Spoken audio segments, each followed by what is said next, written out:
السلام علیکم ورحمۃ اللہ وبرکاتہ۔ عربی کورس کے نئے لیسن میں آپ کو خوش آمدید کہتے ہیں۔ اردو زبان میں جب ہم کسی چیز کی طرف اشارہ کرتے ہیں تو قریب کی چیز کے لیے یہ کا لفظ استعمال کیا جاتا ہے اور دور کی چیز کے لیے وہ کا لفظ استعمال کیا جاتا ہے۔ مثال کے طور پہ یہ کتاب ہے اور وہ دروازہ ہے، جیسے یہ بلی ہے اور وہ کتا ہے۔ عربی میں ان جملوں کو کس طرح بولا جائے گا؟ مثلا یہ کتاب ہے، اس کو عربی میں ہم لکھیں گے ھذا کتاب۔ قریب کی چیز کی طرف اشارہ کرنے کے لیے عربی میں ھذا کا لفظ استعمال کیا جاتا ہے۔ اس لفظ کو اسم الاشارہ کہا جاتا ہے۔ مثلا یہ قرآن ہے، اس کو ہم عربی میں بولیں گے ھذا قرآن۔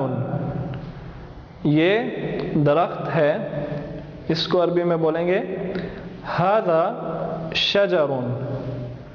یہ لڑکا ہے، اس کو عربی میں بولا جائے گا ھذا ولد۔ آپ دیکھ رہے ہیں کہ عربی زبان میں ہے لفظ کے متبادل کوئی لفظ نہیں ہے۔ یہ لفظ انڈرسٹوڈ ہوتا ہے۔ عربی جملے کی بناوٹ اس لفظ کو ظاہر کرتی ہے۔ اگر آپ اس جملے کی بناوٹ پر غور کریں تو آپ دیکھیں گے کہ یہ جملہ دو الفاظ پر مرکب ہے، دو الفاظ سے مل کے بنا ہے۔ سب سے پہلے اسم الاشارہ آتا ہے۔ یہ جملہ دو الفاظ سے مل کے بنا ہے، مثلا ھذا ولد۔ سب سے پہلے اسم الاشارہ آتا ہے اور پھر وہ لفظ جس کی طرف اشارہ کیا جا رہا ہو وہ لفظ آتا ہے۔ مثال کے طور پہ اس جملے میں ولد لفظ کی طرف اشارہ کیا گیا ہے۔ ولد کا مطلب لڑکا، ھذا ولد وہ لڑکا ہے۔ تو سب سے پہلے اسم الاشارہ استعمال کیا جاتا ہے جیسے ھذا، اور پھر وہ چیز اس چیز کا ذکر کیا جاتا ہے جس کی طرف اشارہ کیا جا رہا ہو، جیسے مثلا ھذا کتاب، ھذا کرسی، ھذا باب وغیرہ۔ دوسری بات یہ ذہن میں رکھیے کہ جس چیز کی طرف اشارہ کیا جا رہا ہو وہ چیز ہمیشہ نکرہ استعمال کی جاتی ہے۔ نکرہ کا مطلب یعنی اس لفظ کے ساتھ الف لام نہیں استعمال کیا جاتا۔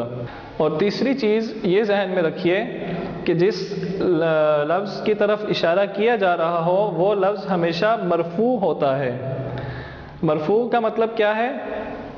مرفوع کا یہ مطلب ہے کہ اس لفظ کے آخر میں ہمیشہ پیش آتی ہے، ہمیشہ دو پیش آتی ہیں، کیونکہ یہ لفظ نکرہ ہوتا ہے اس لیے اس لفظ کے آخر میں ہمیشہ دو پیش آئیں گی۔ مثلا ھذا کرسی، یہ کرسی ہے۔ اس جملے کو ہم یوں نہیں بول سکتے ھذا الکرسی۔ کیوں؟ کیونکہ کرسی لفظ جو ہے وہ ہمیشہ نکرہ ہوگا اور نکرہ کے ساتھ الف لام نہیں آتا، اور نہ ہی ہم اس جملے کو ایسے بول سکتے ہیں ھذا کرسیٍ یا ھذا کرسیان۔ یہ بولنا بھی غلط ہوگا کیونکہ یہ لفظ ہمیشہ مرفوع ہوتا ہے، یعنی اس کے آخر پہ ہمیشہ پیش لگائی جائے گی۔ تو اس کا بولنے کا صحیح طریقہ یہ ہے ھذا کرسیٌ۔ اور اردو زبان میں ہم جب دور کی چیز کی طرف اشارہ کرتے ہیں تو ہم یہ کے بجائے وہ کا لفظ استعمال کرتے ہیں۔ مثال کے طور پہ یہ کتاب ہے اور وہ دروازہ ہے، تو یہ کتاب ہے، یہ قریب کی چیز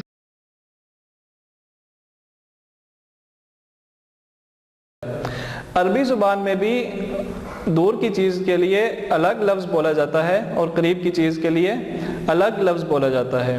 قریب کے لیے تو ہم نے پڑھا کہ ہاذا، جب کسی قریب چیز کی طرف اشارہ کرنا ہو تو ہم ہاذا کا لفظ استعمال کریں گے، اور دور چیز کے لیے ہم لفظ استعمال کریں گے ذالک۔ تو ذالک کا کیا مطلب ہوا؟ وہ مثالیں، اس کی مثال دیکھیے، ھذا قلم وذالک کتاب، یہ قلم ہے اور وہ کتاب ہے۔ ھذا کرسی وذالک مکتب، یہ کرسی ہے اور وہ میز ہے۔ ھذا ولد وذالک رجل، یہ لڑکا ہے اور وہ آدمی ہے۔ ھذا طالب وذالک استاذ، یہ طالب علم ہے اور وہ استاد ہے۔ ھذا قط وذالک دیق، دیق، یہ بلی ہے اور وہ مرغا ہے۔ ھذا حصان وذالک حمار، یہ گھوڑا ہے اور وہ گدھا ہے۔ اردو زبان میں مذکر یا مؤنث چیز کی طرف اشارہ کرنے کے لیے ایک ہی قسم کے لفظ بولے جاتے ہیں۔ مثلا اگر کوئی لڑکی ہے یا کوئی لڑکا ہے تو اس کی طرف اشارہ کرنے کے لیے ہم ہمیشہ یہ کا لفظ ہی استعمال کرتے ہیں، اور اگر دور ہوں تو ان کے لیے وہ کا لفظ استعمال کر دیا جائے گا۔ لیکن عربی میں جس طرح قریب اور دور کی چیز کے لیے دو مختلف لفظ استعمال کیے جاتے ہیں، اسی طرح مذکر اور مؤنث کے لیے بھی دو مختلف لفظ ہی استعمال کیے جاتے ہیں۔ مثال کے طور پہ اگر کوئی لڑکا قریب ہے تو اس کے لیے ہم بولیں گے ھذا، لیکن کوئی لڑکی ہے اور وہ قریب ہے، اس کی طرف اشارہ کرنا ہے تو اس کے لیے ہم ھذا نہیں بلکہ ھذہ بولیں گے۔ اور کسی دور لڑکے کے لیے ہم ذالک کا لفظ استعمال کریں گے، اور کسی دور لڑکی کے لیے یا کسی بھی مؤنث چیز کے لیے ہم تلک کا لفظ استعمال کریں گے۔ مثال کے طور پہ یہ لڑکی ہے اور یہ لڑکا ہے۔ ھذہ بنت وھذا ولد، وہ بہن ہے اور وہ بھائی ہے۔ تلک اخت وذالک اخ۔ اس کی چند اور مثالیں دیکھیے، ھذا رجل وھذہ امرأۃ، یہ آدمی ہے اور وہ عورت ہے۔ ھذا حامد وھذہ فاطمۃ، یہ حامد ہے اور یہ فاطمہ ہے۔ ھذا طالب وھذہ طالبۃ، یہ طالب علم ہے اور وہ طالبہ ہے۔ اسی طرح ھذا حسن، یہ حسن ہے۔ وتلک آمنۃ، اور وہ آمنہ ہے۔ ذالک معلم، وہ معلم ہے یا استاد ہے۔ وتلک معلمۃ، معلمۃ، اور وہ استانی ہے۔ تلک مدرسۃ وذالک مسجد، اب یہاں پہ مدرسہ کے ساتھ تلک کیوں آیا اور مسجد کے ساتھ ذالک کیوں آیا؟ کیونکہ مدرسہ مؤنث ہے۔ اس کے مؤنث ہونے کی کیا علامت ہے؟ آپ نے پچھلے لیسن میں یہ سیکھا تھا کہ کسی لفظ کے آخر میں جب گول تا آئے تو وہ مؤنث ہوتا ہے۔ تو کیونکہ مدرسہ، مدرستن، اس کے آخر میں گول تا آیا ہے، اس لیے یہ لفظ مؤنث ہے۔ تو مؤنث لفظ کے ساتھ دور کے لیے ہم تلک کا لفظ استعمال کرتے ہیں، اور مسجد کے ساتھ کیونکہ مسجد مذکر ہے ذالک کا لفظ استعمال کریں گے۔ تو تلک مدرستن وذالک مسجد، وہ اسکول ہے اور وہ مسجد ہے.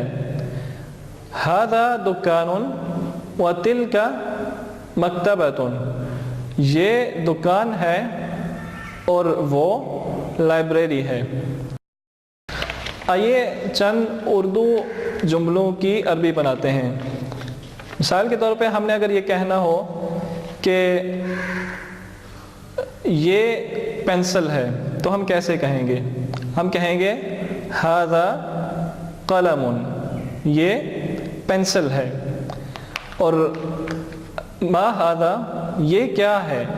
ما ھذا، یہ کیا ہے؟ ھذا جوال، یہ موبائل ہے. اور اگر ہم نے یہ کہنا ہو کہ یہ کتاب ہے، یہ کتاب ہے، تو ہم کہیں گے ھذا کتاب. اور کاپی کو عربی میں کیا کہتے ہیں؟ دفتر. ھذا دفتر، یہ کاپی ہے. ھذا دفتر وھذا کتاب وھذا صفحۃ. کیا یہ لفظ ٹھیک ہے؟ ھذا صفحۃ، نہیں، یہ لفظ غلط ہے، کیونکہ صفحہ لفظ مؤنث ہے. صفحہ لفظ مؤنث ہے تو اس کے لیے ہم ھذا کا لفظ استعمال نہیں کریں گے بلکہ ھذہ کا لفظ استعمال کریں گے. ھذہ صفحۃ، یہ صفحہ ہے.